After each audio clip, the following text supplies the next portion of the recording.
Hello and welcome to this session, the first of 3 sessions on human factors. I'm going to introduce you to the basics around human factors, and then at the end we'll talk a little bit about the assignment for this particular unit and also the extra reading that we want you to do. The actual session is going to take just over an hour, but the overall input should be guided learning of 15 hours, another further 15 hours of research and reading by yourselves, and then these assessment at the end of the module.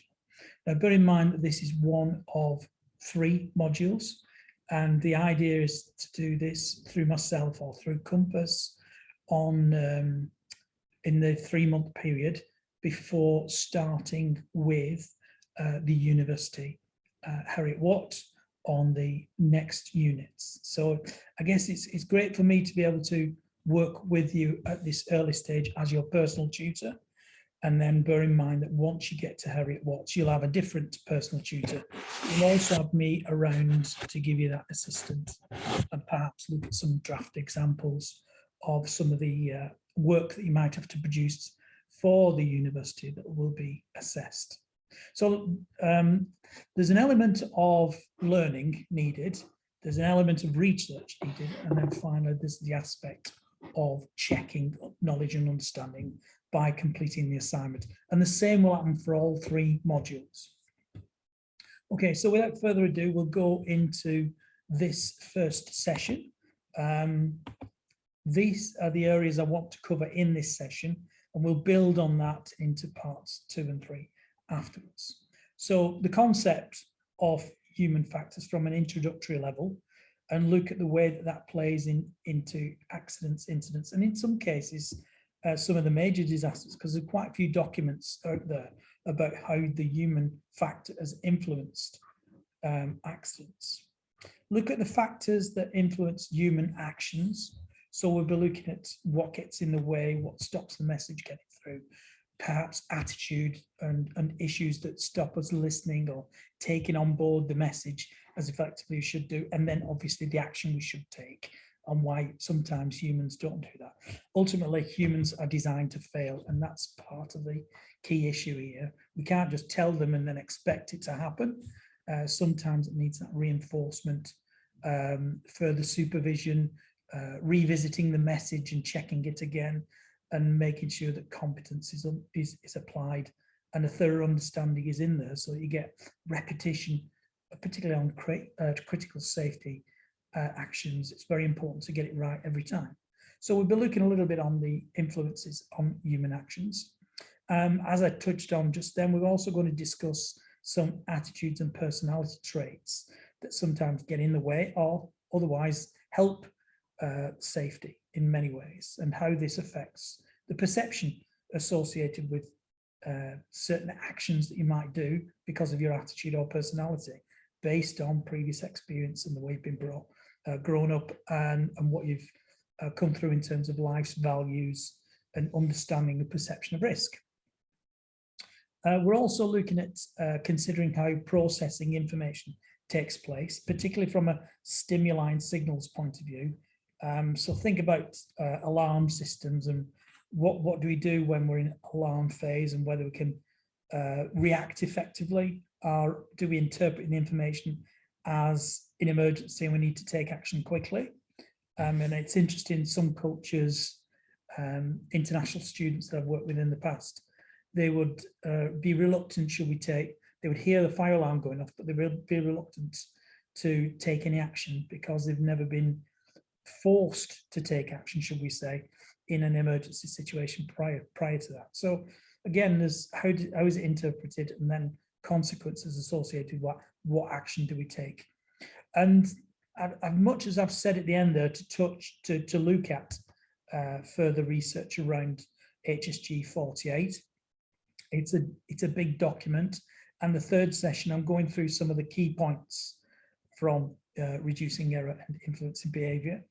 But I guess the further research means to look at some of the reading list over and above this to try and get a thorough understanding of human factors, so that then you can apply it effectively in the workplace.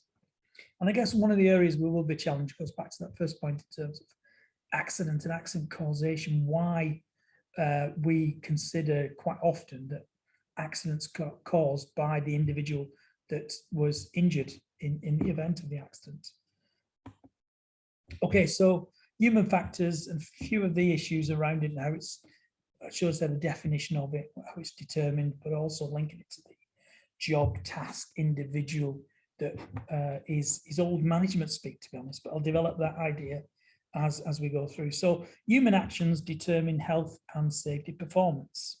So within that statement itself, what we have to consider is people, and when they understand a particular application, whether they apply it effectively. So the question there is, what will an individual do? Whether they're an employee, whether they're a supervisor, or indeed a manager. Now, obviously, a Health and Safety Act, or the Health and Safety at Work Act 1974, specifies duties under there, not particularly talking about complying with duties and responsibilities, although you can't ignore it. What we're saying is what makes a person tick, and a person in different parts of the management scheme and the employers and employees relationship will have a different interpretation of risk. And from a performance point of view, in terms of health and safety, it might mean a lot to them because they're being measured on it and they're being checked out regularly, or it might mean very little because the management style is perhaps weak and maybe the responsibilities aren't fully understood and applied. And if I take the good old forklift truck example, because I've done a lot of incidents where I've investigated, should we say, things that went wrong associated with forklift trucks. So let's say in a warehouse, it resulted in a collapse of a racking system, overturning of a forklift truck, an accident, the one that I investigated from a reversing perspective, where somebody was knocked over. And then another one, which was quite recent actually, was an accident in which the individuals concerned, all involved in this incident, just assumed that an attachment was just like the forks. So I would just take the forks off, put the attachment on, and then it should work effectively.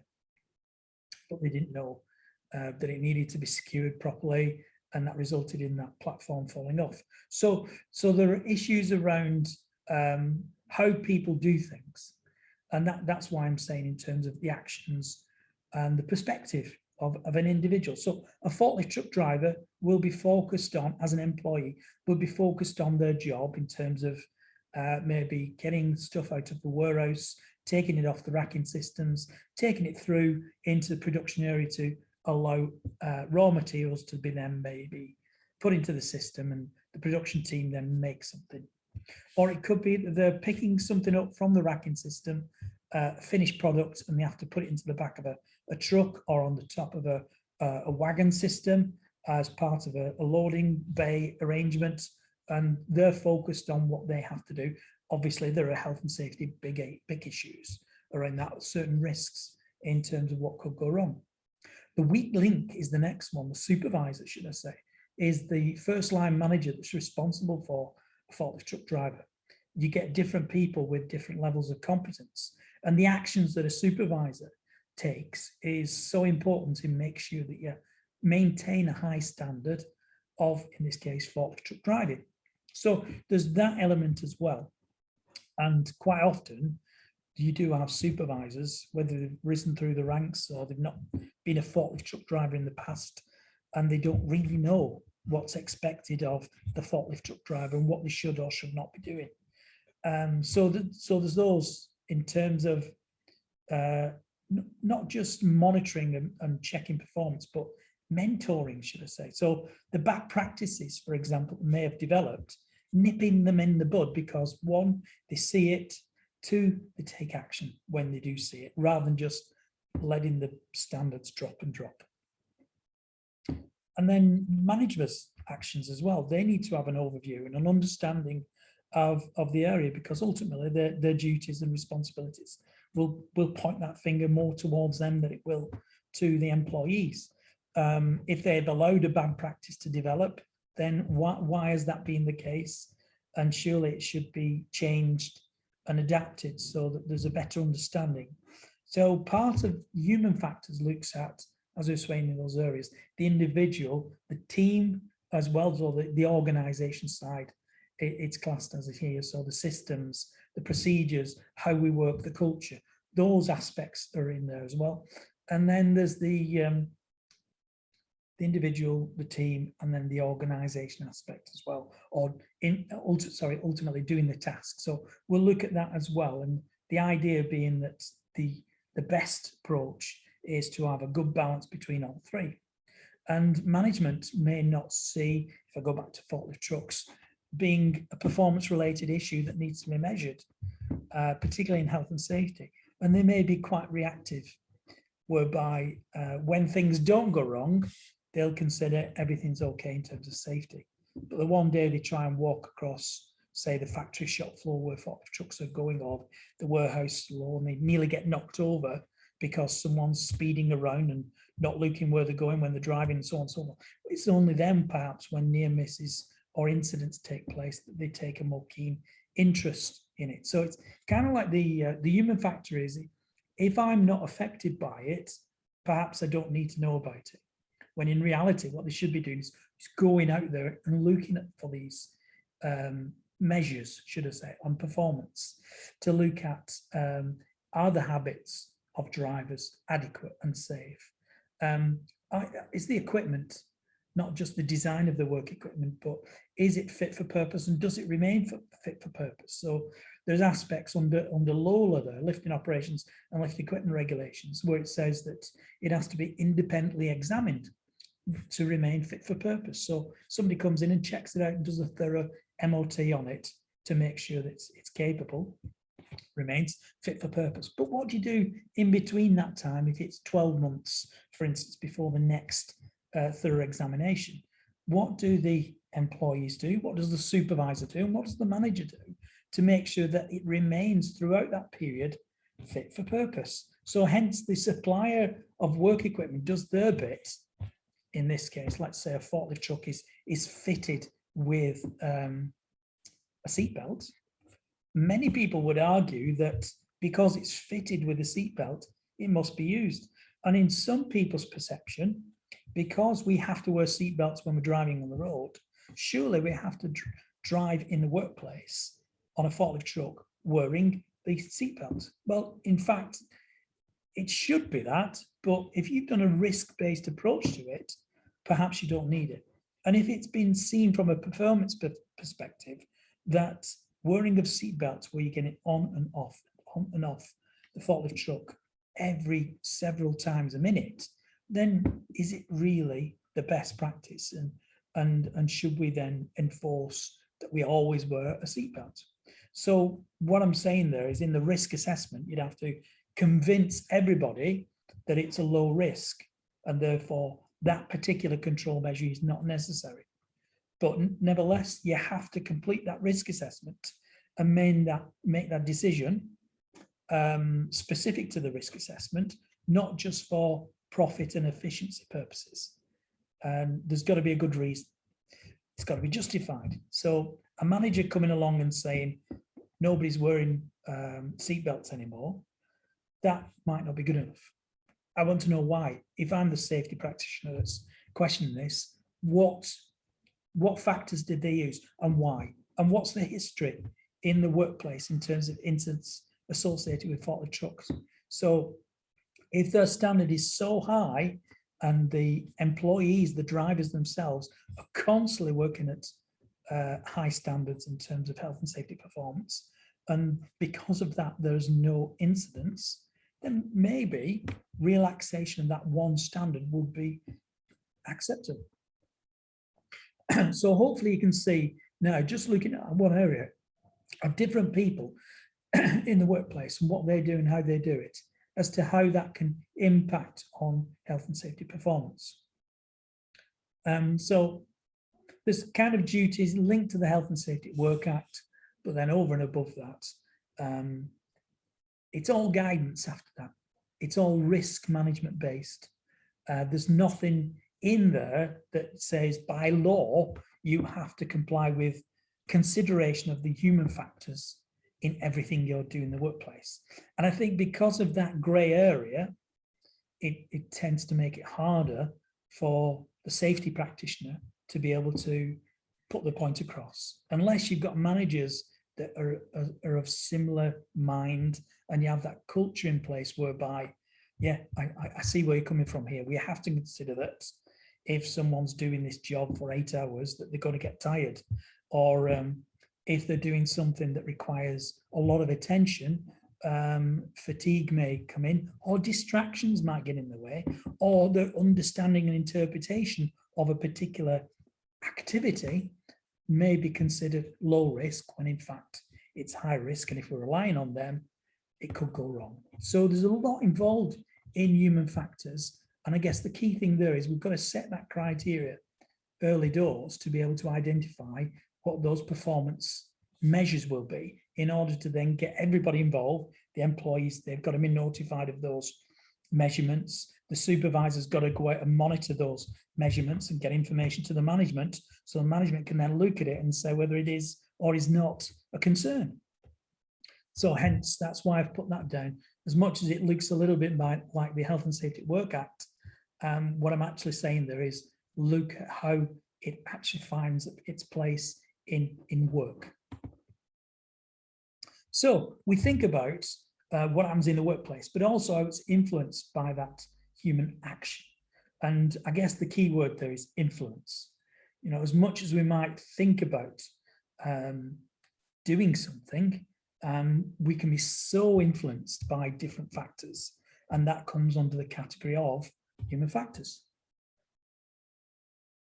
There's a lot of work out there. It says they're a very broad field of study. There's a lot been done. If you look on in the health services, NHS and others, they've had, I guess, so many negligence claims in terms of medical negligence. They've asked the question why, and I mean, looked at that. They've done many studies about human factors as to the reasons. Maybe a consultant that's been taken on to do a heart operation, and they've cut open the rib cage, they've opened up, and they've gone inside, and then they identify something. And maybe they've come across it before, and they have that level of competence and experience. They have all the resources with them, and they have the team around them to be able to then say, this is the most appropriate action to take in that circumstance. But is that always the case? Do they have the right level of competence? Do they have all the resources? Do they have adequate needs in terms of people around to be able to anticipate and do something about that? From the persons who's looking after the breathing, should we say, to someone who, when in crisis and the heart perhaps stops, as to what they would do in an operating theatre under those circumstances. And then, will the most appropriate action take place around that? So hence, you know, in the medical field, they've done a lot of research on this to be able to look into that. And I guess in other high risk and safety critical environments, they've also done the same. They've thought about human factors because the risk determines that they've got to. So, you know, multiple deaths, or being in an industry, for instance, whereby as a result of working in that industry, they found out that coma, for example, major hazardous events take an impact on them, and they've got to have to comply with the coma regulations. And in doing that, their interpretation of how they do a risk assessment is far from basic. So within that, there'll be a big section around people, the human factor, what would happen if, and that's a key aspect around what we're looking at in these sessions today and the next few sessions. And I put a but in there because there's quite often it's ignored, and yes, because of the grey area around it, should we say, in terms of not fully understanding what it's about, and then finding it a hard area to measure and then manage. So there's a big but there. It is ignored to a degree in many organizations, but proper consideration of human factors is a key element of effective health and safety management. And that's not just coming from the health and safety executive that is trying to put that point across. A lot of that broad field research has also come about and supports that general theory. So let's start with a definition. There's the health and safety executives. It's okay. You know, they could go into more detail, and I'll give you the reasons why later, because when you start looking at those various areas, then you can see how perhaps it perhaps could be more detailed. So human factors refers to the environmental, the organizational, and the job factors, and human and individual characteristics. So it's quite a pile in that, which influence behavior at work in a way in which can affect health and safety.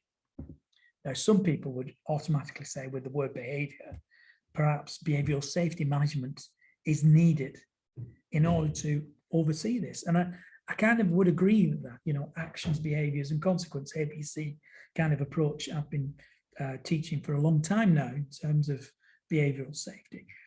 But you can see also those other factors when we eventually get to the influence and behavior bit. Is the environment in which you work safe, healthy? Looks at all criteria around fatigue, tiredness, walking around comfortably, being warm, being able to see what you're doing, being able to make reasoned decisions and adjustments in various situations. The organization, some of the factors, the systems, the procedures that often are understood if it's high risk and applied, but in other areas where it's not such a high risk, perhaps it's followed. Or even in those safety critical areas, do people get it right all the time, every time? Then there's the job factors, other things that you're doing, not just health and safety related, but ultimately doing the task, getting it done, meeting the timescales and so on. And then the individual themselves. So those particular characteristics about different people. And that's the gray area that people tend to shy away from, because all of that will influence the behavior as to whether it's compliant or not in such cases. So this is what I was saying before about pulling all these bits together in those three areas to make sure, I guess, the best position to be is right in the center, where you've got the great balance between thinking about individuals and what they can do and how they do it, thinking about the organizational factors and getting the balance right between how it's done, what the culture is within the workplace, making sure it's a mentor style leadership approach that's quite well-being and supportive, providing people with the right resources, and then the job itself or the task, as it's quite often looked at in various areas. And I mentioned earlier that this particular theory has come from management styles, should we say, but also from the 1950s onwards, where they've thought that if you get these three things in balance, then management perform better. And as a result of that, it's good leadership. And as a result of that, people are happier and tend to perform well.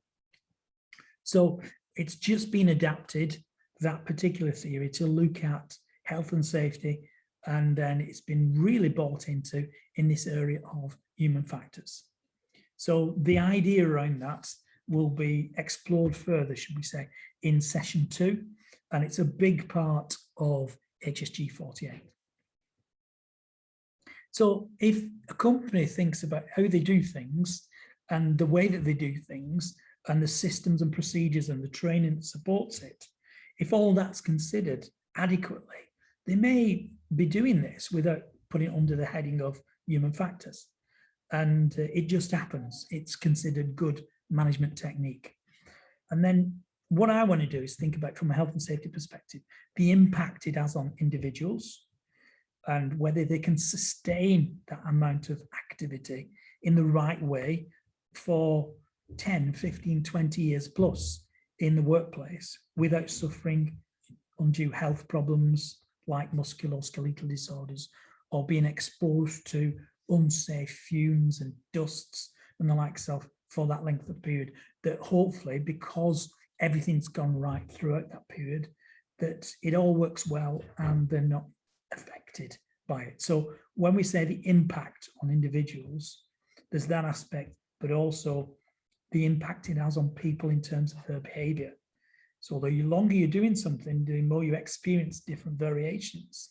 And from those variations, does it affect your decision-making process and your approach, should we say, and behavior to those health and safety incidents? I'll try and put that into context. If you burn your fingers, some would argue that, you know, having felt that and the pain of it, that the next time when I'm in similar circumstances, when I'm exposed to that, I'll call it small fire, would I then get close enough to burn my fingers?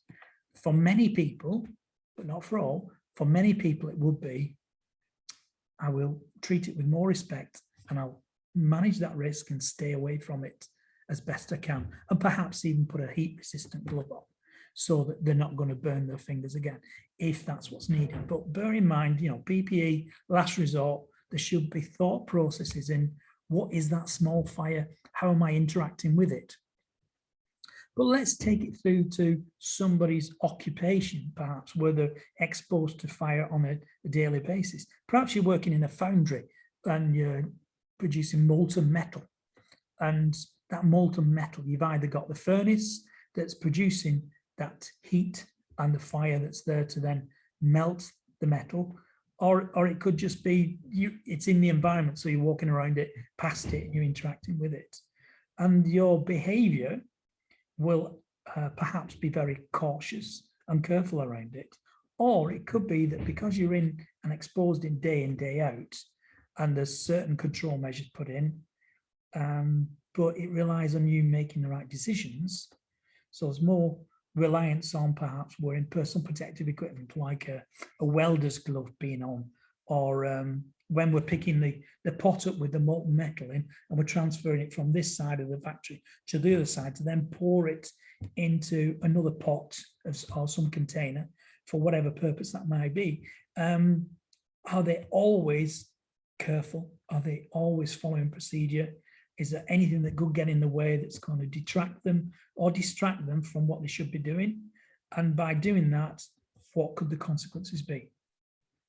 And for those people working in that foundry, there's probably several times that they've felt a burn because they hope that they're doing the right things, but sometimes they were tired, sometimes they're distracted, sometimes it was just not following procedure.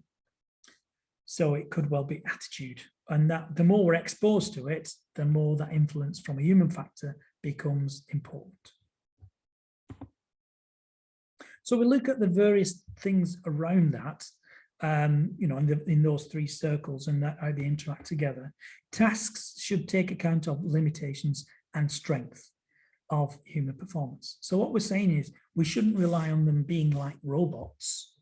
And this is, I guess, an argument I've had quite often from a manual handling perspective when I'm trying to get companies to change from a heavy workload of several workers having to move things and carry them around to either semi-automating or even full automation of the system itself.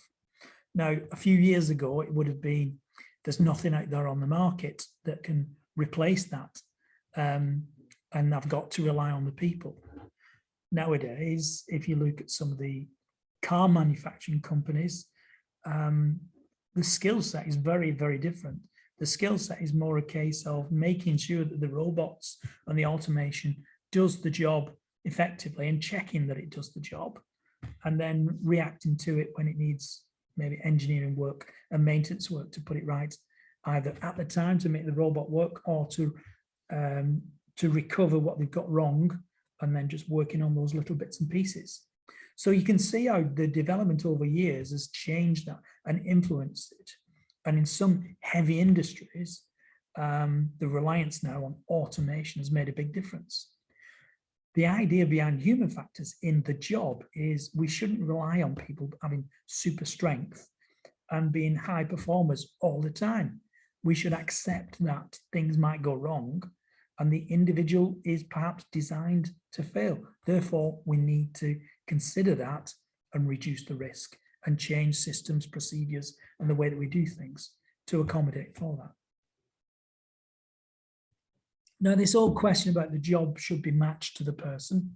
How often is that done prior to a person taking on the job or the role itself? Some companies take a lot of time and effort in this and put people through assessment centres before they take them on board. And it very much focuses on the psychology of people and their values, their attitudes, and their abilities to make decisions in the company way. So you've got to set up what the criteria is of what's acceptable, and then the assessment centre would then work the appropriate aspects as to who the right person is for that particular job.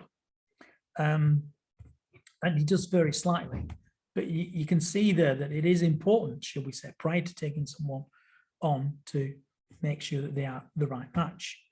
And the example that people use quite often is, would you have a bus driver, for example, who drives to work in a Porsche, who's obviously someone who likes speed? Is that the right characteristics to ask a person to match them to the job? So it's an old one, but nevertheless, you can immediately see why they would question that. The other side to that is, if you don't go down the route of doing some kind of competency check or making sure that the person is the right match for the job, then they may have been in the job for years in another role and it's got similar skill set, and then they're having to transfer from a department to another job. And that transfer requires some kind of competency check to make sure, again, it's the right person for the task. Similarly, I've done quite a few rehabilitation risk assessments. So after someone's been off sick, absent because they've had an injury from a workplace related incident, or they've had a car accident, perhaps a personal injury, and when they come back to work, you have to make reasonable adjustments. I've done that quite a few times, but let's say the supervisors and line managers aren't always sympathetic to that situation, and their attitude is, you're either able and capable to do a job, or you're not. And if you're not, get rid of them and let's get someone in who can do it. Similarly, as people get older and they've been doing a particular job for 20, 30 years plus, there are certainly musculoskeletal issues. There are sometimes strength-related issues that come in, and the ability to do certain things, and they become more susceptible to certain activities, and therefore the repetition of exposure to that activity increases risk. So look at becoming sensitized, for example, from exposure. Let's use the example of flour, plain flour, used in a pizza manufacturing company. You know, an engineer has been doing the job for 20 years, and then 20 years in a day, he goes into the workplace and that something's different. Something's triggered and it's turning it into occupational asthma. Again, so if you look at that criteria of the job should be matched to the person, now you've got to think about what that person can and cannot do, and the duty lies on the employer to think about not aggravating an existing condition. So a little bit like the Disability Discrimination Act, think about making reasonable adjustments. Otherwise, a few years down the line, that person has to retire on occupational health grounds. They're not capable of doing that, and they'll seek compensation as a result of it. And we'll probably point the finger at the employer for not doing enough in terms of making those adjustments. The next point I had was about the person should not be overloaded physically or mentally. And if you think about, well, certainly me as a health and safety practitioner, over the last 10 years, maybe a little bit longer, I've spent more time looking at the mental health issues in the last 10 years plus than I ever did 20 years ago. So the job role has moved from safety to health. So when we're saying this, look at this physical or mental impact, build that into your assessment, and don't overload particularly the willing workhorse.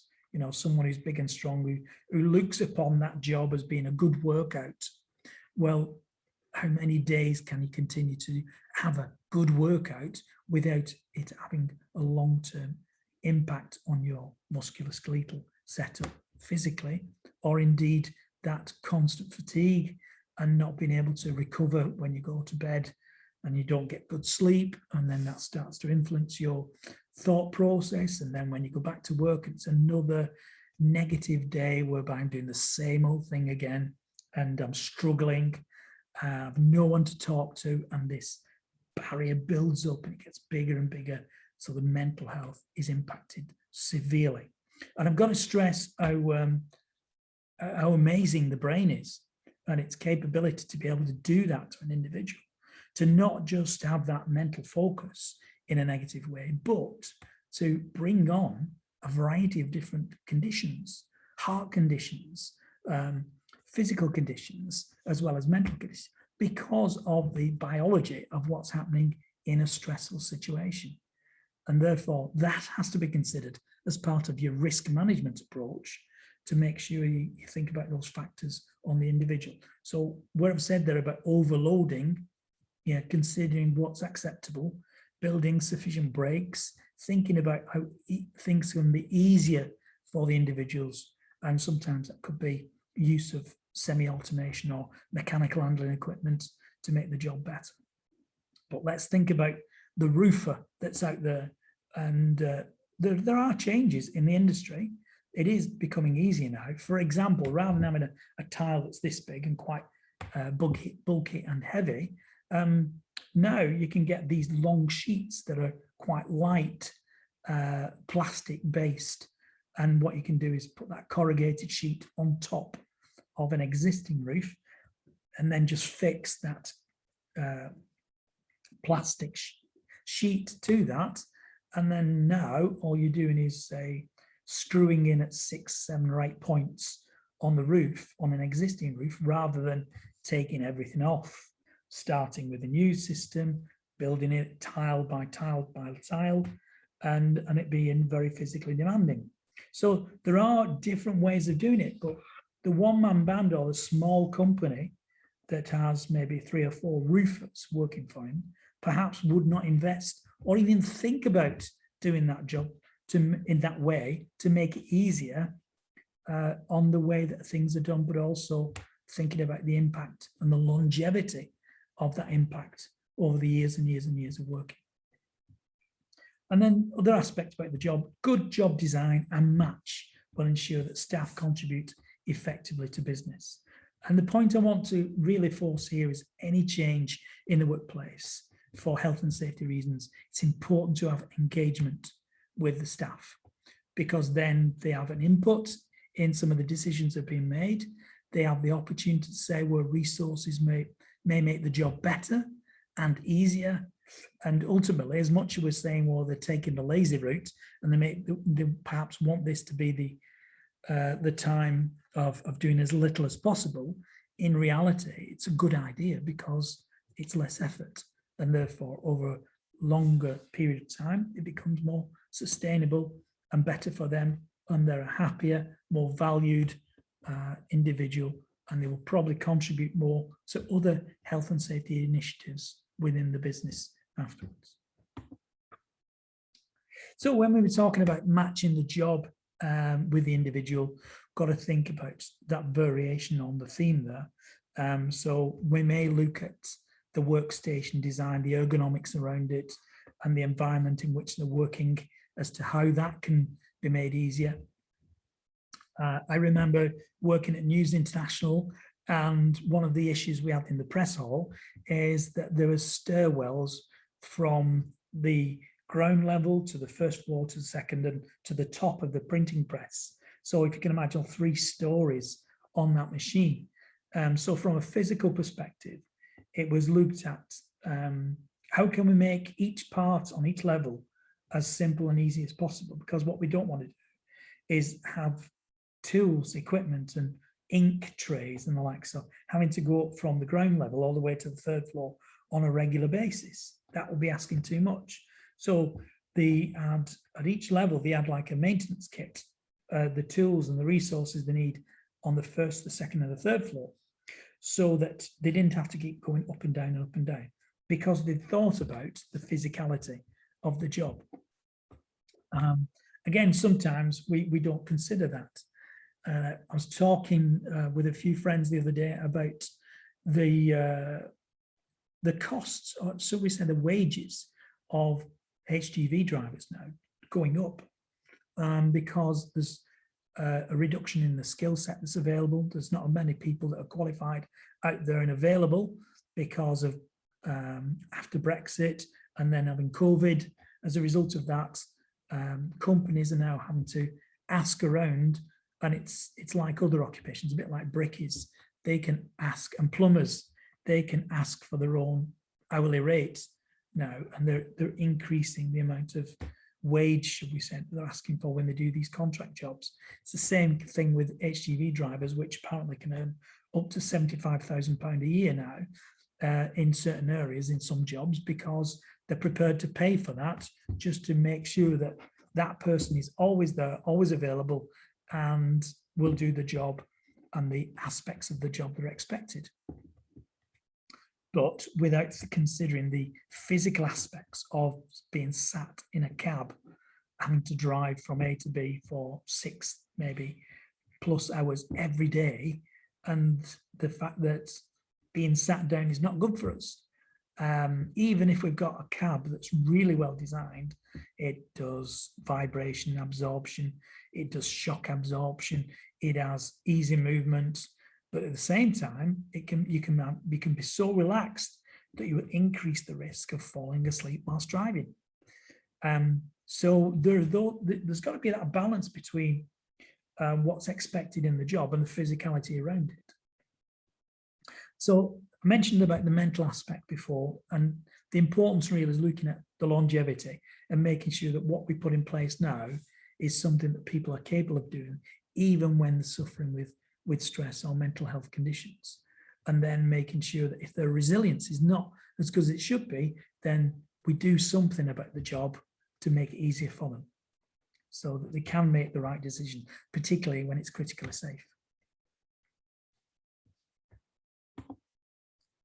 So the factors that the HSE put together in this area is, when you can do in your risk management approach to this, it doesn't always have to be a risk assessment, but when you're building your job, your task and your individual, you think about these areas.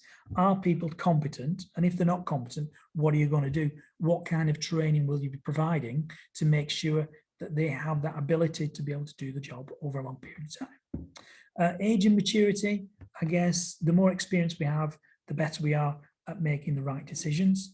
But also the immaturity could work against people, because if you think about some of the old legislation, like a young person working in a butcher's and they weren't allowed to use the ham slicer. Not sure, I think it still stands as part of a regulation that they're not able to use a bacon slicer under the age of 18, because there'd been a period of time whereby several young people had cut their hands severely as a result of using a bacon slicer. So there's that decision process of attitude towards risk, exposure to risk, and be able to make that right decision in those circumstances. Now, sex, in some respects, would argue that sometimes you need a female to do a female-related job, and I'm not being biased in any particular area. Think about it in terms of what I mean by that. If it's let's say it's in a care home and you're on a section that only has females, then bringing a male into that environment might be contrary, should we say, to some of the best practices you want to put in place there. So there's that aspect. There's also, from a physicality point of view, as some would argue, again, it's a sensitive area, but in the manual handling regulations, we have to do a risk assessment for a female picking anything above 16 kilograms, and for a male, anything above 25 kilograms. Now, it doesn't mean that people are banned from lifting weights heavier than that. It means that there's a significant risk. And the interpretation is anything that's a significant risk must have a risk assessment within it. And part of that would be to consider the human factors associated with that. So male and female aspects have to be considered. And again, health and disabilities, think longevity. Can you do it for a long period of time?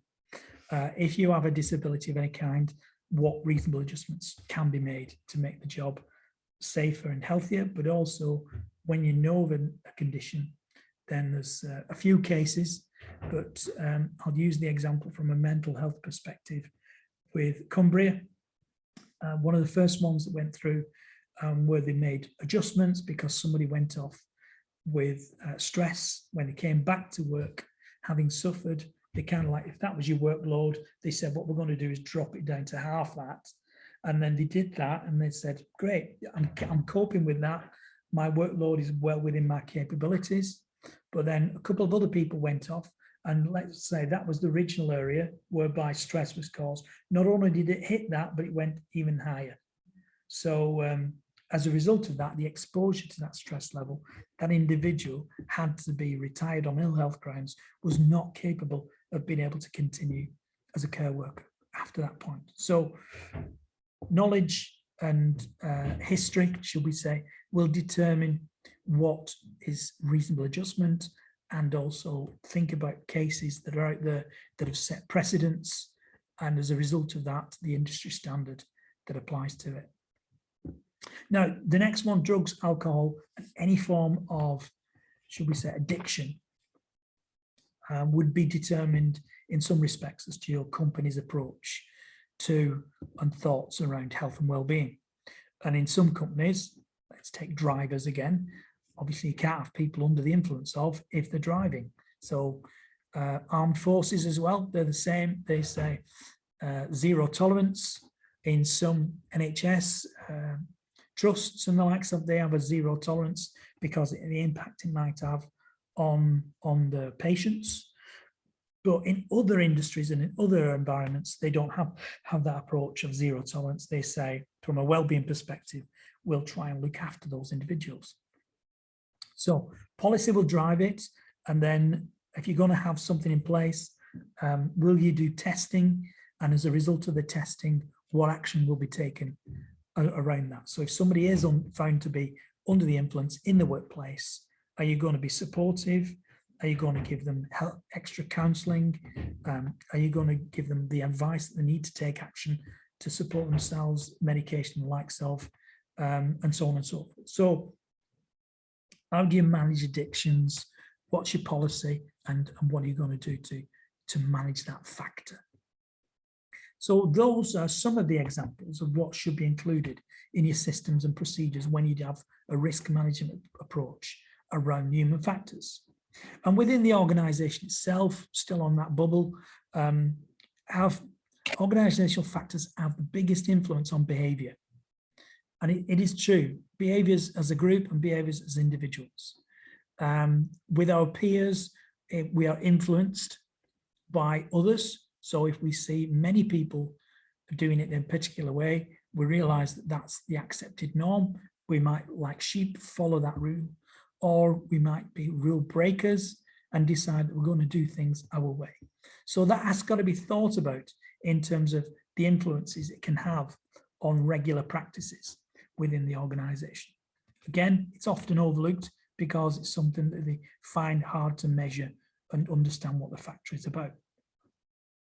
I guess in a good, forward-thinking, positive health and safety culture environment, then it becomes part of the way they are.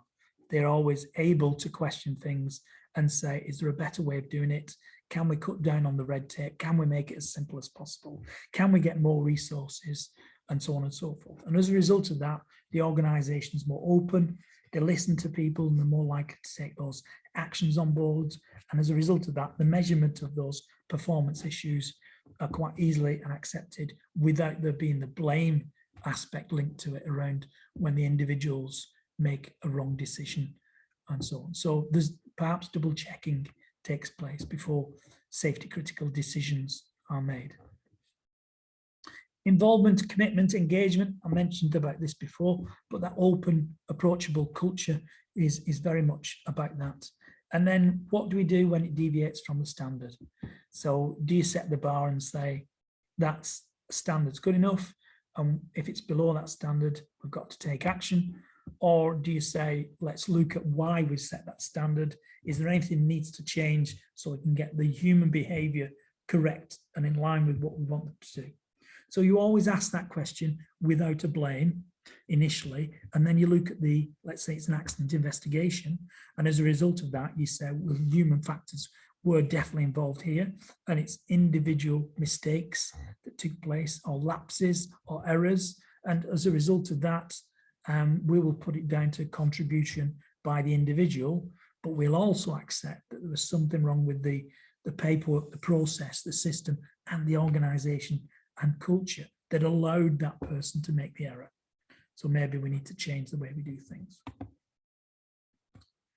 Positive organisational influences on behaviour.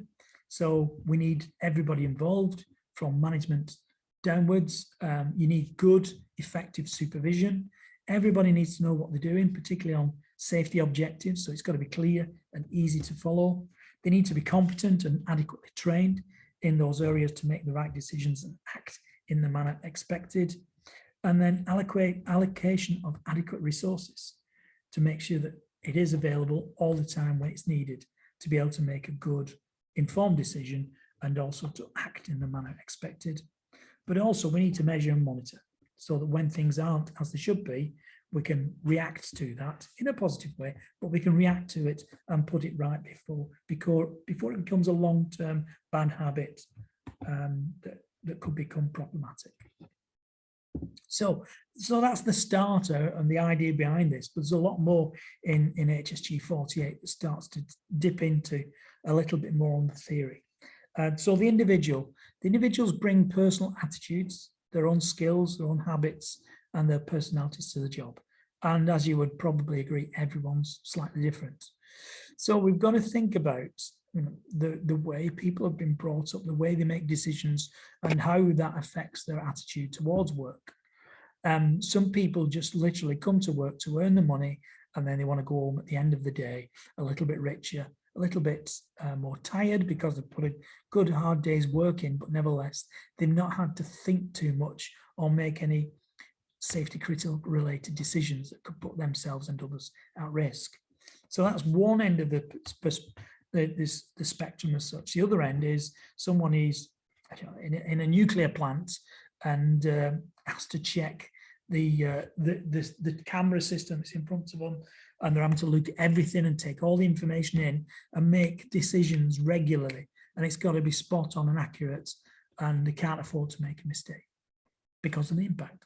So there's those aspects in terms of the spectrum and different types of people that get in the workplace. Think about the strengths and weaknesses and how that can influence and affect the task that's being done. So again, if different perceptions of different people are doing this, can you get that repeated standard you want time and time again? Job design, can it mitigate some of the negative factors? You can't always get rid of everything, and you shouldn't always look for perfection in that respect, but we've got to manage the risk. Personality cannot be changed, and you shouldn't try and brainwash people into having a different personality. That's a very important point to consider there. Realistic targets, understanding how people tick, thinking about how to get the best out of individuals.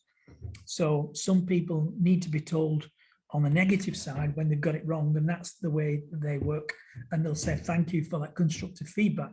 Others need to be stroked and patted on the back and pushed, should we say, by being influenced. Well, you didn't quite get that as it should have been. So what I want you to do, so you've got to change your tact and persuade people who constantly like the positive strokes. And that requires a big skill set, should we say, from the managers and also the supervisors to make sure they regularly get the actions and behaviours that are expected. So with the personality that can be changed, you've also got those skills and attitudes that come with it. Now, they can be changed, they can be worked on, and it needs education initially to show where they went wrong and to show in a constructive way how they could have done things better. But from a skill point of view, spending time on more training and working with someone who has a higher set of skills and does it regularly to standard performed is quite often accepted, should we say, by employees. Initially, they might say, well, who are they to tell me when I think I'm better than they are? But once they've seen how they do it and what they do, and they can see the consistency in the way it's being done, then they can learn from that and improve their ways. Now, what I find is if you focus on the skill change initially and you give them the education behind why we make these decisions, it also affects attitude.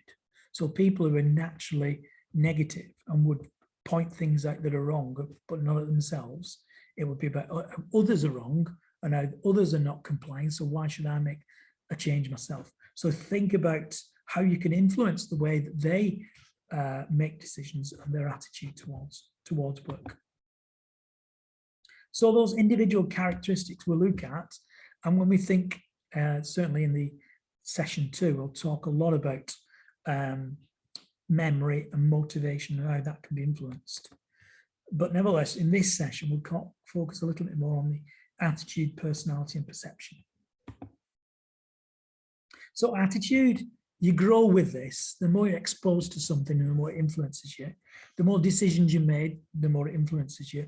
The more circumstances that you put under where you're tasked with checking the particular way of doing things influences you as well. So these have an effect on your predetermined set of responses. And quite often, so I've found some managers, I can think of 3 off the top of my head straight away.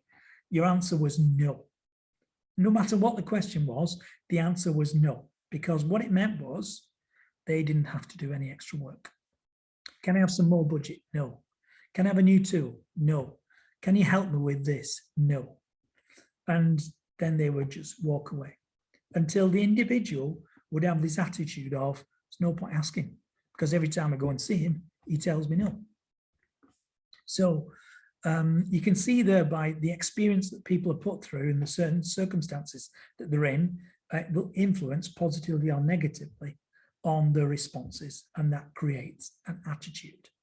So when you do have that negativity in place, and as we said before, you can work on that, what you then need is a different management style to then say, I'm going to be more open, I'm going to listen to them more, I'm going to get the reasons behind why they are negative, but I'm also going to look at what they do well. And I'm going to get the balance right between that to be able to persuade them. And that persuasion will ultimately make the change in attitude. So that's where we come from. We have these predetermined responses. You can work on it to change. It is difficult, but by experience and talking through with people, you can look at better ways and turning something negative to positive. Quite often, our tendency is to react positively, but the human nature always, not always, but quite often, is we like to talk about negative things. Think about English, how we talk about the weather. We could talk longer for when it's rainy than when it's a nice warm day. So quite often people will perceive these things and it influences their attitude. Similarly, certain circumstances, it's easier for us to get with our peers, and when we're talking about supervisor management, it's more accepted in that particular group of people to knock the line manager, supervisor, or senior manager and say, oh, I don't like them, or they never help us out. When in reality, when that's challenged and the culture is in place whereby the supervisor is quite open with that group of people, and eventually gets to the stage where the other peers don't like that negative attitude and they start to challenge it themselves. Hold on, supervisor was okay with me last week. I went to ask him for these resources and he said yes. So I can't agree with you there. And the more that happens, the more they challenge it. And then it's that peer pressure as an influence on that individual. And they start to say in their mind, well, there's no point having to go to the supervisor anymore because I know the group of people around me are going to challenge me. So again, it's got to be an open environment and that ability for people to be able to react and start to challenge the status quo and not accept that it's too easy just to point the finger at the manager. Yeah, so the environment should be open, the culture should be right to be able to support that. Now, it is related, attitude is related to self-image. Yeah, so what the individual sees about themselves in comparison to what their surrounding real image is by others. And quite often when they've had a few negative experiences, the real image, or the self-image is quite different to the real image.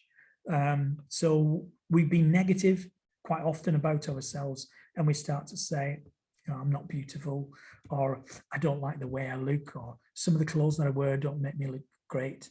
You know, so you start to challenge all those things when others around you, even when you're complimented, not interested in that, I don't believe you, or you'll challenge it straight away.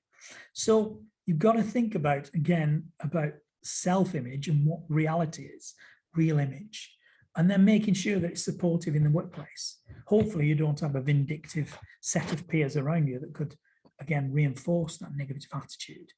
And that's certainly from stress and some of the stress risk assessments I've had to do as a result of someone being off work for 3 or 6 months, and they're coming back and they say, my line manager is a bully. And then I go, what? You're talking about Jim, and Jim's a great guy. His management style is fantastic. I can't believe that. But in that period of time when they had one incident that didn't go their way, but whilst they've been off for that 3 months, it's kind of like bubbled up and turned into something huge in their head, and reality's gone. You know, whatever happened on that day was kind of small incident, but in their head, over that period of time, it's grown and grown, and they've turned that person into a monster. And in reality, it's far from the truth. So what we do is we get creative in our minds and we interpret a situation. And after a while, when we've said things 3, 4, or 5 times, we then start to think, is that how it was? Can't remember now. I'll be a little bit inventive. I'll be a bit more creative. I'll make it look better for me. And I'm the one that's the victim and needs support. So the next person I talk to, and the person after that person, it's quite different. So the 10th, 15th, or 20th time you tell the same tale, very, very different to the first and second time. So again, I guess that's one thing I say in an accident investigation is to be timely, get the information as quickly as you can. That doesn't mean standing over the person, looking down at them and saying, I know you need first aid, but can you just tell me what happened? Judging it right, but don't leave it a couple of weeks or a couple of months, because we're human beings and we get too creative, and quite often it's not accurate. I'm not saying they're lying. I'm saying that human nature is to invent things and to make it more interesting when they're telling the story for the fifth time plus. So it's not quite as accurate. So the self-image is an important thing to think about, particularly in comparison to real image. And as I mentioned before, attitude is hard to change, but it's worth spending time, because then you, particularly from a culture perspective, you know, we say that culture takes 3 to 5 years to change. It does, because you've got to work on all those attitudes that have had reinforced management theories and thoughts in their heads for such a long time that now you're saying we're doing it differently now. Don't expect them to jump on board and say, yay, straight away. They're going to say, why should I trust you? What's so different now? And yeah, I've come across this before, so what? So you've got to put up with those challenges, but you can change people's perceptions and attitude. So attitude is developed over a long period of time. And for those reasons, you know, the experiences we had in early childhood molds us into being a particular type of person. And then how we survive through the schooling years and educational years will determine our, some people would say, level of intelligence, but I like to call it life skills, how we get through that, and then whether we're prepared for working life and the future beyond that. Our intelligence will determine how we can react to certain things. So I've seen this, and it's quite often people who are, I'm trying to think of the term now, dyslexic or dyspraxic. Yeah, I've seen that quite often. They're very intelligent, and they'll find ways of doing things differently, because all it is when they're looking at a piece of paper or a computer with the information on, the image is different to the typical. So when we read the word schooling, as is on the screen now, to others it might look like shuling or shoeing, and they read it in context, and eventually with the other words, oh, it must be schooling. Yeah, so it takes them a little bit longer to see things as others do. But the intelligence is quite high because they've had to go through childhood, early education and put up with that. And initially they think it's the norm. And maybe just bringing in a screen filter that's a different color, and then it filters out what they couldn't see previously, and it looks a little bit more like the norm. Suddenly they adapt. But going back to the intelligence bit, I've come across this quite a few times where people who are dyspraxic or dyslexic will quite often be very intelligent to try and cover it up, to use different ways of saying, well, I did see that procedure, but I've not read through it. However, I have looked at something else that's quite similar. And maybe what they've done is to look visually. It's maybe a recording on YouTube, for example, and they've heard someone talking about it and listened to the words rather than reading the words. And there's kind of like, well, that's a different version, but I can take some of the key bits out of that. And that's where the intelligence comes in. They've found ways to adapt. The other aspect is life experiences. If we come through life and we're quite wrapped up in cotton wool and we've not really experienced health and safety, are we the right people to then go into a field whereby we're going to be safety practitioners? Similarly, if you come from, let's say, a completely different occupation and then you throw into a high risk environment, you're probably going to be risk averse. You're going to say no too often, when for years and years these companies have learned to adapt, and as long as they get it right and get the systems and get the behaviors in line with the procedures, then it's quite risk controlled. But a new person in the environment would look at it and say, oh my God, this is really bad. And as a result of that would be more likely saying, no, you can't do that, that's totally unsafe. When in reality, it's quite safe and it's managed well, it's controlled well. So life experiences impact on us based on what we've been exposed to and our decision making through that. It affects our attitude. Career progress, well, let's say career non-progress. You know, you've gone through certain points and you've been overlooked. That can bring on a negative attitude. Similarly, the person who's been promoted to the level of incompetence, they'll try and hide their incompetence. But the key one, I guess, in terms of attitude is having the right person in the right job at the right level that has some experience of it, can make the right decisions, and they're always smiling and they have a positive attitude and they put the case across quite well. Often we are known in health and safety as the laughing assassin, because we put a point across and we make people realize that they're doing things unsafe, wrong in some respects, but we put it across in such a nice way that perhaps they accept it better. And that's maybe influencing and trying to change attitudes.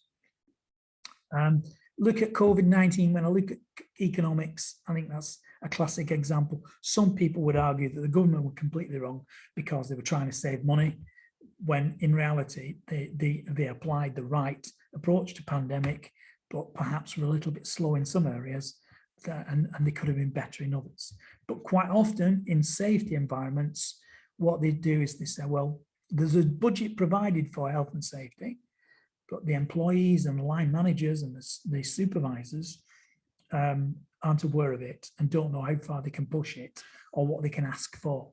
And that affects their attitude towards the economy of it, the scale of it, and the money that's spent on health and safety. And I guess I touched on this one before, but peer groups, peers themselves, the influence they have positively and negatively, and also parents who are supportive, or the ones who are quite negligent in some ways because they mother you or smother you as a mother.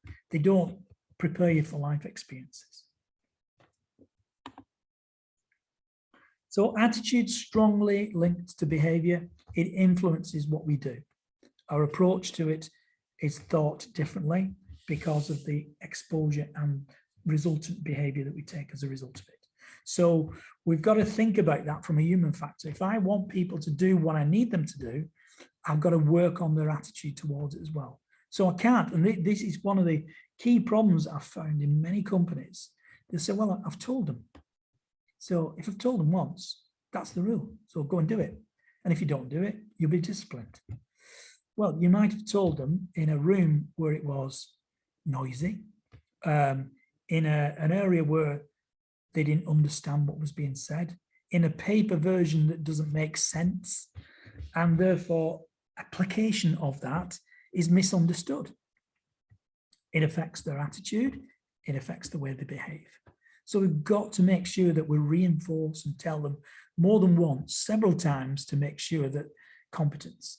When I'm doing MVQs, as an example, I have to have more than one piece of evidence that shows that a person is working at that level, making those decisions on a regular basis, and has the experience as well as knowledge to be able to apply it correctly. That is no different to anybody else in the workplace. Before I judge someone who's competent, I've got to make sure they've got the right attitude, they apply the right behaviors, they make the right decisions. Through training, they follow the rules, and it's reinforced by good supervisors and line managers who check them out and say, oh yeah, they've done this quite a few times and it's always been to an acceptable standard. So we need to identify those central attitudes that are typically in the workplace. Some would call it a climate survey around culture, and identify what they like and what they don't like about the job. But get that information so you can then decide how best to manage change, how best to influence that attitude, how best to make the changes. Negative attitudes will often affect health and safety. It's so true. And I'll walk into a room, right, we're doing health and safety. Oh, heads go down. You can see the facial expressions. Okay, so you've got to work past that barrier. You've got to get an effective introduction. You've got to get them smiling, laughing, bit of fun, and kick through that outer hard casing to get through that nice soft center. So you've got to work on that and focus on health and safety is needed. It's part of the business, just as much as production is, just as much as the service we have to provide, just as much as quality is. It is part of day-to-day life, and it's there for a very good reason. So the way you get the message across is important, and it will influence and hopefully change those negative attitudes to positive. There's different approaches and different theories on types of attitude, and there's 4 or 5 different managers and theorists and gurus out there that have come up with these ideas. So the optimistic versus the pessimistic, the positive versus the negative, that's used a lot in management theories. Again, from a human factor, what will we do to think about that? What are we going to get them? Maybe you can put an optimistic person with a pessimistic person to hopefully influence them and change the way that they do things. Or should we have a healthy debate whereby there's as many optimistic people talking as there are the pessimistic people, and hopefully that will influence the way they think until eventually you get a more balanced approach. Similarly, the cooperative with the uncooperative. Ask yourself, why are they not cooperating? Why do they have that approach towards making decisions in health and safety in general? Could it be that I need to listen to them more before I can then move on? So the baggage that they bring with them, you've got to allow them the opportunity to offload the baggage, put it to one side before you can move on. And that's sometimes it's hard for line managers in particular to give them the opportunity to just moan at them and get it out of the way and make some interesting notes, but ultimately influence what they're going to do about that, and then get them to change. So if I was bringing in, let's say, the smoking regulations when they came in, that was an interesting challenge for me. Suddenly I was saying that you can't go into the smoking room inside the building, or if that was the case, as was with a couple of my clients, or we're now going for a zero smoking on site approach, and therefore there will be nothing available. So you're going to get uncooperative approaches to this from some negative attitudes. You're having a go at us again, us the smokers. You say we're lazy, we do this, that, and the other. And you've got that reinforcement of the them and us kind of approach, and they become rather uncooperative. So in terms of influencing and getting to change that, and to sit down and then say, listen, this is the reason why. 1, we have to comply with regulations. 2, the health and safety executive or even the police might turn up and will prosecute us as a result of not complying with it. And they have information, so they make informed decisions, and therefore that starts to make them more cooperate. And by doing that, it then influences the next initiative you have and the next one after that. And you just keep pushing and pushing until they make a difference. Another example I have, again, going back to News International when I was in the printing company, I'd walk into the print press, the press hall, and quite often people were in ear defenders. So I'd have to get them to cooperate with me. And I wouldn't be aggressive, but I'd certainly be assertive in getting the message across. So they might get away with it 3, 4, or 5 times, but on the set point where I've said enough's enough, that's when I'd say, right, if you don't do something, we're going to take the disciplinary route now because your actions are not acceptable. And then you give them the education program around why that's not acceptable, because in 10 or 15 years, you're going to be deaf.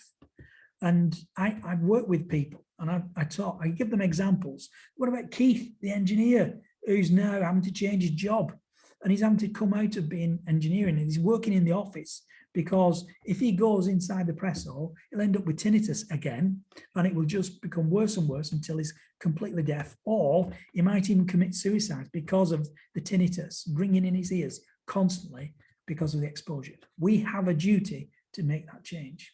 So I might have to push it and force it down that route in quite an assertive way, but all the time I'm giving them information, I'm giving them real life examples to show that. Or you may see this quite often now. It's a good approach that's being used, and even the HSE are starting to use it. They'll say people who got it wrong have been prosecuted, and they'll use those case examples, those case studies, to then say, and this one is they were prosecuted because, and this is what happened, and this is why we prosecuted them.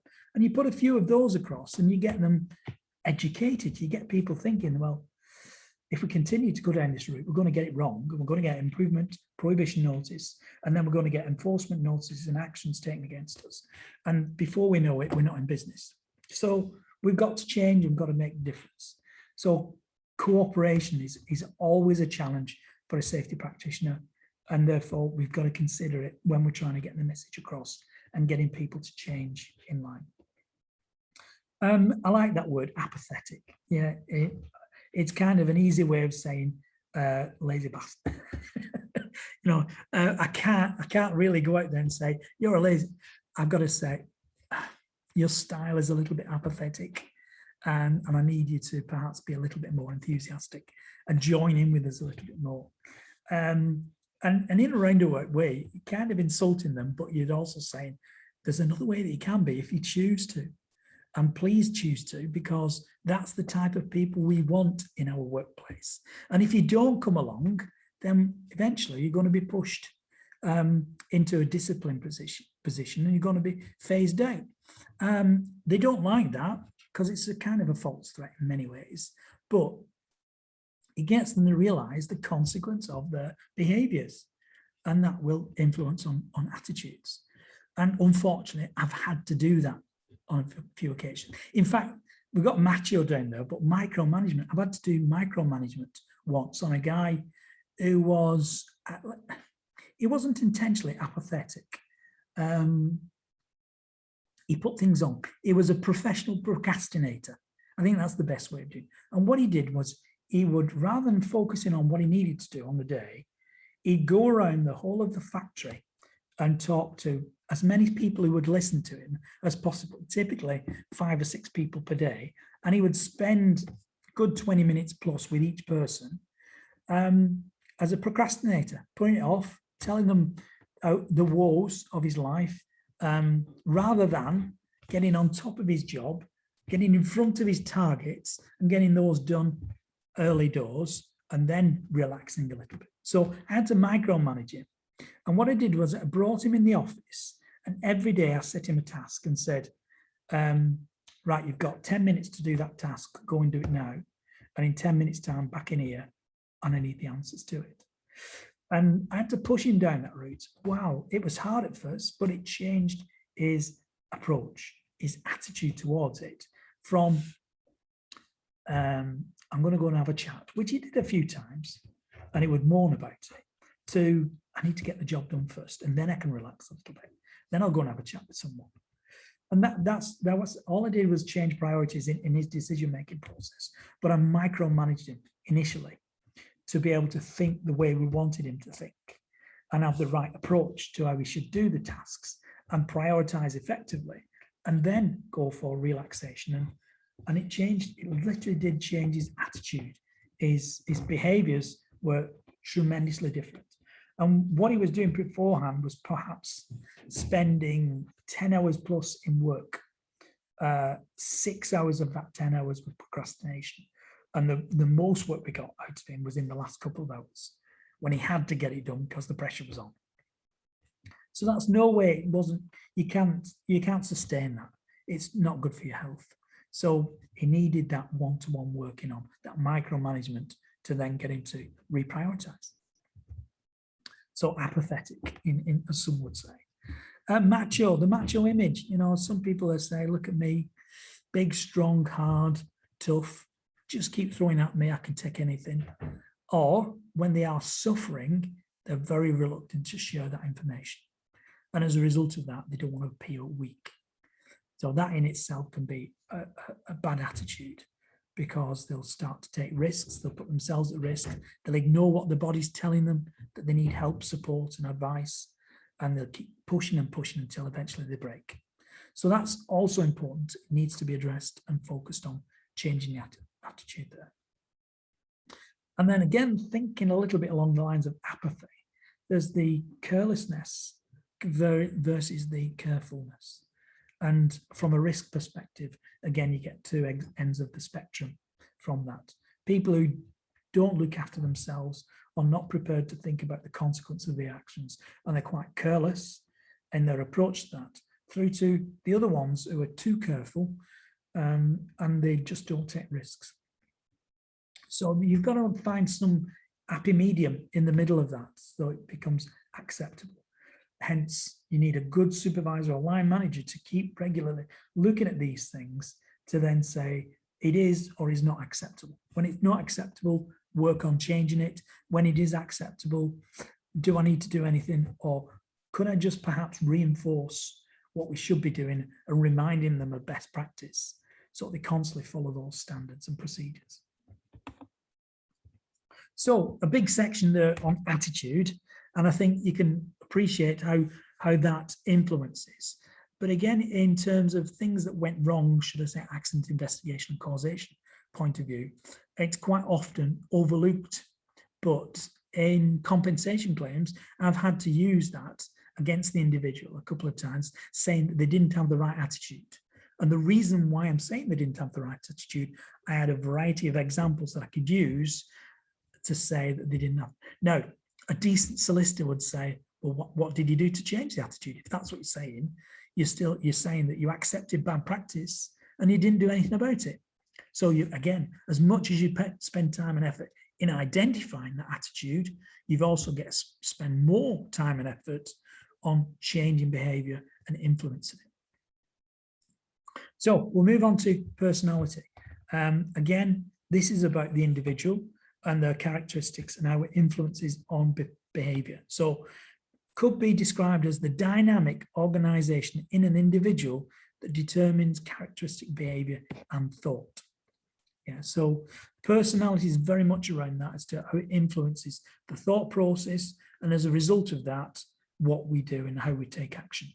So the link between the personality, the thought process, our approach to things, when we're given certain stimuli and signals, do we have the right personality to be able to react in the safety critical manner? So the other part to it is people's behavior as perceived by others. And this comes back to the self and real image that we may be able to challenge at some point. And this is an area that not enough companies focus on in terms of what should we be doing and what behavior is expected, and then what do we do with those who don't follow those particular personality traits. So the various types of personality. You've got the outgoing extrovert, you've got the quiet introvert, you've got the person who's very supportive and caring, and then you've got the individual who's self-centered and quite biased to looking after themselves before anyone else. And those are just 4 examples. There are other types, but these are perhaps the most common ones.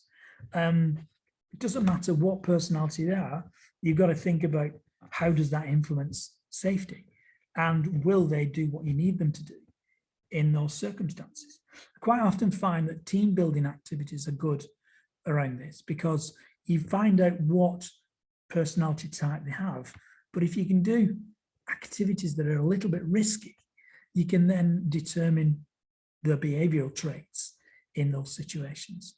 I think it's also good from a peer perspective, because the team see different things about that characteristic of that individual, and then say, oh, don't think I want them to do that if I was relying on them to save my life. Or maybe I'd go for someone who's more caring compared to a self-centered person.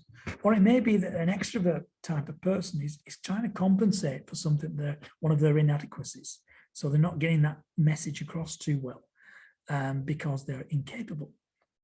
But what they will do is perhaps bluff it. Again, from team building activities, you might be able to identify that in a safety critical decision-making process, could you rely on them? And would it be better to think perhaps of an introvert who reflects more, thinks about things before they make that decision, but when they do make the decision, it's more likely to be correct. So again, think about it and then work out how you can influence behaviors in the workplace. And it is around how we process the information. So perception of danger has to be challenged. How do we react in a particular situation? We need to know that, because then we know whether we can rely on them in a safety critical time. And this particular trait around the danger and identifying it and what action they'll take is based on past experience. There was a guy who used to come to work on a motorbike, and he eventually got a bigger engine, and the idea behind that was to go faster and faster.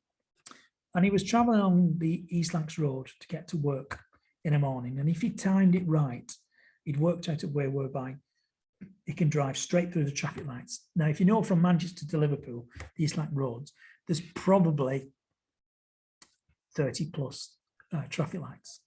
But he'd worked out that the approaching speed and the typical timing around that, he could probably, if he slowed down and speed up and then slowed down, as he approached each traffic lights, he can probably go through on green, which, fair enough, you know, great idea in some respects, but he was trying to be efficient with his time perhaps. But there was a last bit that it was his perception of danger. He tried to go faster. So once he got past the last traffic lights, his attitude and perhaps perception of risk was somewhat different.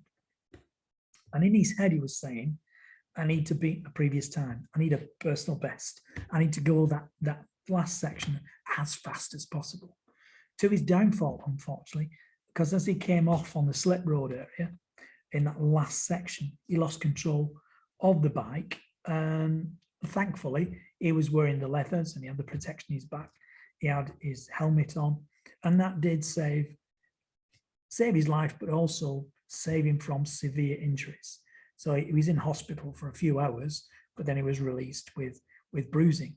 If he wasn't wearing the leathers and the protection, then perhaps it would have been near fatal, if not fatal. So there is that in terms of one thought process. Is he had a good attitude towards protection, but he had this negative attitude towards risk, and his perception of risk was ignored at the end because he just thought, I have to do it as fast as possible. Now, you can't go around asking people and getting answers to all these decisions that they make, but you can get a general understanding as to the ways they make the decisions and why they make the decisions, because it is based on past experience. And in one case, Simon, this lad's name was, Simon would say to me that he survived an accident previously, and he thought that was it. That was my one statistic, whereby if I was going to die, it would have been that time. And after that, he started to push the risks, push it, and that's when he was going faster and faster. So that's why I wanted to say a little bit about that in terms of past experience influenced his perception. And then in some ways he was quite blinkered and didn't think about the consequences and was more focused on the thrill and the speed and setting standards and then trying to beat those performance standards of his own. The other aspect is that no two persons are the same in some respect, but the perception of danger is quite similar. So when we're faced with certain stimuli and signals, and it's telling us that something's dangerous approaching us, we have this fight or flight response. And the difference may be in whether we fight it would be perhaps past experience or perception of risk. And then if we don't truly understand it and don't know the level of risk, we might ignore it to our peril. But in some cases, it might make last-minute decisions enough to survive. So there's that aspect around how we perceive danger and what action that we take. Fight or flight is an important point around that, because that's how human beings react. Unfortunately, we've not evolved from Neanderthal days, where when we're faced with fear or when we're faced with danger, we'll still make those reactions. The difference is society doesn't allow us. So when we were Neanderthals and we saw a saber-toothed tiger coming over, one part of our head is saying, wow, that's a lot of meat that can see us through for the next month. So I'm going to kill that saber-toothed tiger. The other side is saying, that's a big beast. I can't cope with this. I need to run away. So like I said, we haven't evolved. However, society has, and where we would beat something up and kill it, we can't do that in modern day society. As much as that would help us get rid of the stress level and get over that situation, it sometimes can be quite negative and build up inside us if we're constantly exposed to those danger or stressful situations.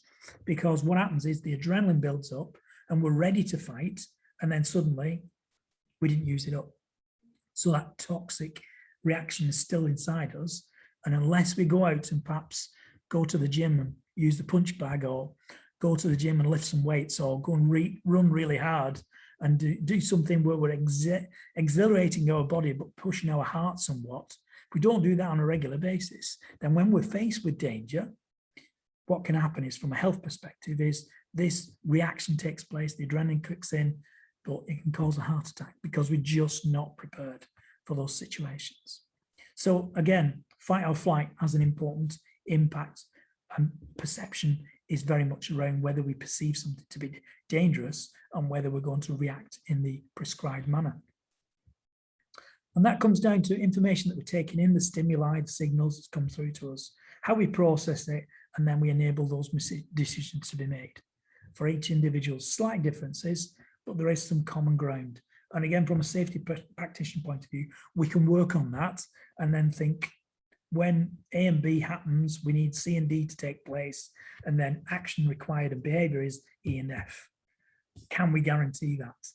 And if you go through that process and the answer is yes, you've managed the risk effectively. So the signals and the signs that we take in, we take account of our senses. And the sixth sense is intuition. You know, that something doesn't feel right, or I don't know what it is, but I just don't feel happy about this situation. So intuition is very important. And again, we can work on that in terms of educating people to prepare for, you know, the alarms going off, or those two lights have come up, and the next thing that typically will happen is the press is going to come down and crush something. So again, it's about stimuli, and the biggest one that we rely on in terms of senses is sight, you know, because we rely heavily on that in terms of getting through life. But the next one is what we hear. Yeah, so the two together probably cover about 80–85% of how we make our decisions. Therefore, from a safety perspective, it's important to look and listen in terms of what might happen here, how we interpret that situation, how will it affect our decision-making process, and the reaction that we'll take, fight or flight. Yeah, so if that is the place from a risk management point of view, we've got to think about what can an individual see and what can they hear when there's a safety critical decision that needs to be made. because that will influence strongly what action they will take. And that's basic. So focus a lot of your time and effort on what people can see and what they can hear. And then the others are a little bit less. We still rely heavily on these. You know, for example, if there's a fire in a room and I don't want a person to open the door, I might ask them to use smell and touch. But rather than grabbing the handle, I would say use the back of your hand and feel it and just see if it's hot. If the handle's hot, don't open the door. You'll get backdraft. So that's one aspect you can look at in using your senses. Smell. Well, as smell as it behind that door over there, there's smoke. So the smoke might be coming through. I might see that, but the remnants and the gases and the smoke itself going to come through. I might smell burning, toxic taking place from that. So there's that aspect. Small amount of senses focuses on taste, because in the workplace we tend not to rely on it. However, if you're in a dusty environment or a fumey environment, even though you might be smelling it, quite often it gets a taste in the mouth. And as a result of that, it can influence your decision-making process as well. So we can't ignore any of them, but what I would say is focus on sight and hearing in a big way when we put safety controls in the workplace. So sight's important. Think about what we do with it, written instructions, the training that we give. It's always very visual. We'll look at warning signals, amber lights flashing, visual information, how we process that information in the workplace in terms of, you know, oh, if we get two red lights coming up, that means we've got to take action immediately. So it influences our brain quickly and effectively, and we rely on it a lot. The downside to it is, what if there's something wrong with the system, the warning system, and it doesn't show the signals that it should? So perhaps sometimes we need other signals as well, like noises, that are going to support that, what we see. What I'm saying there, maybe one of your warning lights is out because the bulb, sorry, I shouldn't use the bulb. That's, electricians would go mad if I say that. But use the lamp. The lamp might be broken, could be out, could have, and as a result of that, when it should have been working, it wasn't.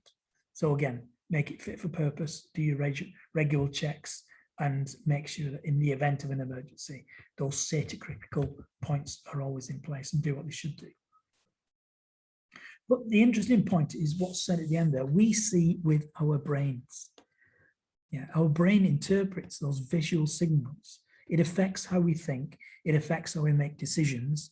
And as a result of that, it affects what we do and take action from. So those stimuli are very important from the visual point of view. So just look at, this is a classic example here. Most people would answer perhaps 4 or 5 when there's a lot more than this. But how many F's can you see in this particular example? And I'll go through it rather than waiting for the answers, because when you're not around. But finished as 1, files had 1, of, years, of, scientific, so there's 5 there, study combined with the experience, of, years. So there's 6 F's in that statement. Quite often people say 4. The ofs are ignored in that. And so again, we see what we want to see quite often. We've got to be careful how we put the message across. So this is deliberately written in capital letters. They're quite close together. And as a result of that, the information can be missed. So you've got to make sure that you take account of a variety of stimuli. And the next, I hope this video works, but it's been around on the scene quite a lot now, and it's only just over 30 seconds long, but it's about a fall. It's behind a bar, and in that bar area, there's a hatch down to the basement. So there's 4 people working behind the bar, and this lady who's working on the till at the time, who's interacting with the customer, is doing a job, but somebody else needs to go into the basement. They lift up the hatch. There wasn't any communication made because 2 of the others that were observing the lady going down into the basement saw it. The lady who was at the front of the bar interacting with the customer didn't. And unfortunately, she stepped back and fell into that hole. Now, there's many things we could do to prevent that. But again, I guess it shows that we've got that mismatch between the job, the individual, and the task and the organization within it. to make sure that we think about the human factor. And that's why I wanted to show this. So hopefully it'll work. I've titled it Ouch, but let's see if it comes up. And visually, from a training perspective, I'm hoping that I influence you on looking at something from an accident causation that could have been avoided. Yeah, so you've got the lady going down, you've got the guy that walks past, and then the other one that's coming, perhaps the manager, he's seen it, but she's not. She's just moving away to go to a different part. And that could have been totally avoided if the design of the job was done differently. So again, we look at how we can perceive these risks, how we look at the human factor. What that lady should have done is said, I'm going down in the basement, the hatch is open. So it was fully communicated, but even better than that, there are physical barriers that could have been put up that were linked so that when you lift the hatch up, perhaps all around it, it encases it with a physical barrier, apart from the access down into the stairs itself. So you would rely on feel. So as the lady stepped back, she feels the barrier and she doesn't then step into the danger zone. So there's those aspects around what should be considered in managing risk and how we communicate it, how we think about a safe system, how we can put in place those factors.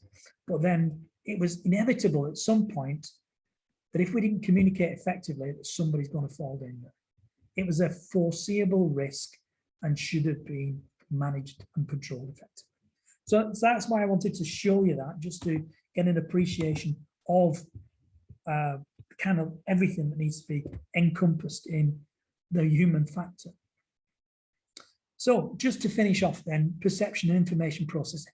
Don't make assumptions, but if you do make those assumptions, base them on information and previous experience. If you see something that's not quite right, then there's a likeliness that somebody else will not see that and put themselves at risk. Expect a particular answer from previous experiences. Think about the attitude that some people have before and perhaps the mindset they're in, and they don't always think safety first. You've got to influence that, but you've got to make sure that their perception is affected by it, so that when they do certain tasks, they've got that stimulus, that visual and that hearing that makes them work in a particular way. And quite often, we already know the answer, and the individuals themselves quite often know the answer.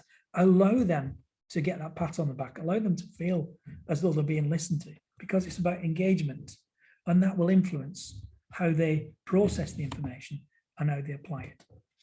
So think about sensory screening, if that's an issue.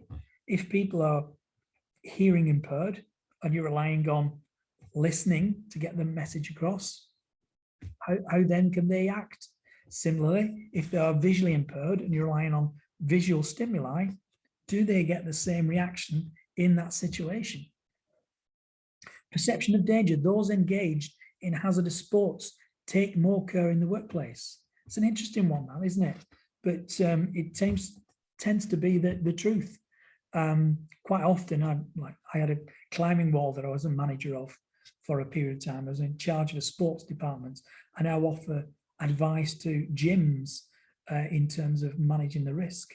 And their approach to, particularly in the swimming area, their approach to health and safety is quite high, and they take the respect required for danger. I think the battery might be running low. So I'll finish off quickly. Perceptional distortion. So all the motives that distort our perception, things that get in the way.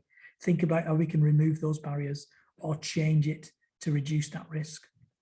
And then people who are under mental health issues and are stressed, they're focusing on survival, so they don't always interpret things the same way we would. So we've got to think about how we process the information, we think about how it's stimulus, and we think about the both ways that it can be done, respond in two parts. It's either a specific reaction or it's a movement, the fight or flight. The specific reaction time is the time to perceive and process, and response, how quick does that need to be and what do we need them to do? And then the movement time, what do they have to do in that situation to execute that response? And is that an acceptable time to get that job done? So in human factors, there's a toolkit that the HSE have given out, and I've just taken a page out of that. You can see the website at the bottom, but it's titled Human Factors in the Management of Major Accident Hazards. It's about five or six pages long. It's okay, it's worth reading through, but you can see there some of the examples of measurement on those critical performance indicators that HSE inspectors have to consider when they go to site to look at what went wrong after an incident. So they have this toolkit and they use that to measure whether the company were in fact compliant or legally compliant with certain standards, best practice, industry standards, and so on. And these are turned into questions. You know, are people competent? Have they had a training program? How many previous incidents have you had in a similar environment? What kind of environmental release might have taken place as a result of it? And so on and so forth. Each time that they go through each of those aspects, they come up with whether they perceive the company to have complied with it or not. And that's their way of looking at human factors and how things are managed, particularly from the history associated with major incidents of the past. So another part of it, just to finish off, management responsibilities and culture, they quote, following the investigation of major incidents, it's become increasingly clear that the role of management and organizational factors must be considered rather than placing responsibility solely with the operator. And what they're saying there is that quite often the blame culture comes in. However, audits rarely consider issues such as the quality of management decision making or the allocation of resources. Further, safety culture is seen as being something that operators have, and it has been found following the investigation of those major accidents that management have not acknowledged that the development and maintenance of a safe culture lie within the bounds of their responsibility. So they need to change a little bit. They need to be educated. That is their responsibility. It's always been their responsibility. Perhaps they just shied away from it, hoping that it never came up, but it did result in some major incidents. So there's a lot of information out there. The HSE have a dedicated section on it, human factors and ergonomics to start off with. But again, if you go into the search engine and you just put in human factors in the HSE website, it comes up with about 5 pages of things that are in there specific to this. So you can see that I've just copied some of the examples of what I've come across just doing that one search. So what I'm saying is, as much as I hope you will read from cover to cover HSG 48, and that's great, there is a lot of research and information out there. And it's not just the HSE, there are other companies that have looked at this, like healthcare, have tried to adapt and look at what's going wrong as a result of the human factor in the NHS and the likes. So hopefully, just in recapping, we've looked at the concept of human factors, the factors, how they influence human actions. We've looked at personality and attitudes and how we process and interpret the information and then react accordingly. So from a review point of view, can you please research HSG 48 and some of the other documents? And I'll go on to session 2 and session 3 and reinforce that again. So thank you for your time, and I look forward to seeing you again in the next session.